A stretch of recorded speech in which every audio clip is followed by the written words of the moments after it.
Right-wingers continue to report my tweets, and I had to delete like 80 more of them. Luckily, Twitter hasn't added any time onto my suspension sentence because when I'm banned from Twitter, my brain seems to work almost entirely in banger tweets. I'm already planning my return tweet. Think about how pathetic that is for a minute, okay? It's bad enough to actually use Twitter. Even worse, I actually pay for it. I give Elon Musk the $8 a month. But now I'm literally planning out tweets a week in advance.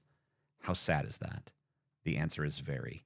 Then again, if not for Twitter, I never would have had one of the icons of my childhood, J.K. Rowling, make fun of me for sticking a banana up my butt, which continues to be the peak of my existence. But I'm not here to talk about Twitter. I'm here because about 3 people asked me my opinion of Tucker Carlson getting fired from Fox. And for every person that asked, I'm sure millions want to know, but we're just too scared to approach a person of my stature. So have we all forgotten that this has happened before?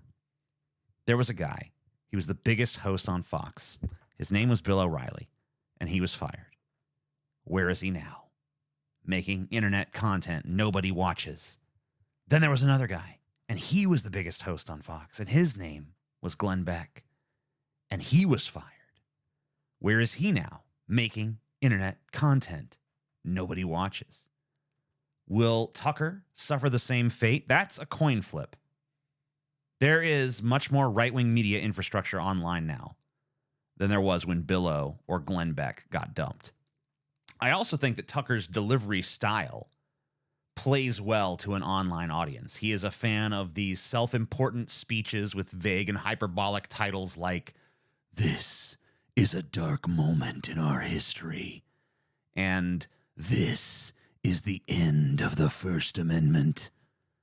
And, we live in an age where that sort of feckless drivel is very impressive to a large demographic of knuckle-dragging morons.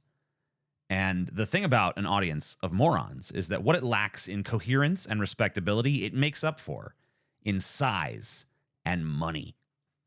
My intuition, and I know my lefty pals won't want to hear it, but it is what it is. I think Tucker's going to land on his feet. He's going to get a nice deal over at Rumble or at the Daily Wire. He's going to continue to rake in the dough. Will he maintain his position as the cultural force that he is now? Probably not in the long run. But will he continue to attract, entertain, and propagandize a large audience of right-wing viewers and listeners? I believe that he probably will. As for why he was fired, I don't want to speculate, but I will.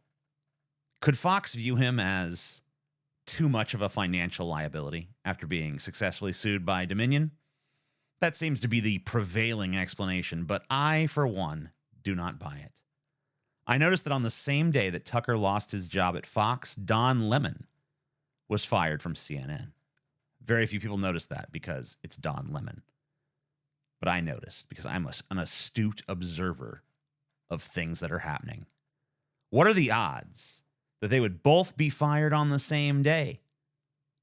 Pretty astronomical. Personally, I think the explanation is obvious. These two were getting together.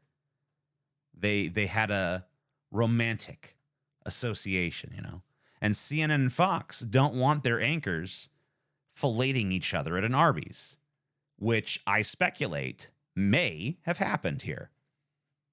Speaking of those sorts of situations, I wanted to remind you guys, I have authored a furry Vor NSFW comic book that reveals several dark facets of my twisted sexual pathology. I'm not allowed to link it on YouTube, but you can find information about where to acquire it pinned on my Twitter. It's called Going Ham. Hope you decide to buy it. It's a bit pricey, but if you're into fat-butted piggy boys getting roughed and stuffed, then check it out.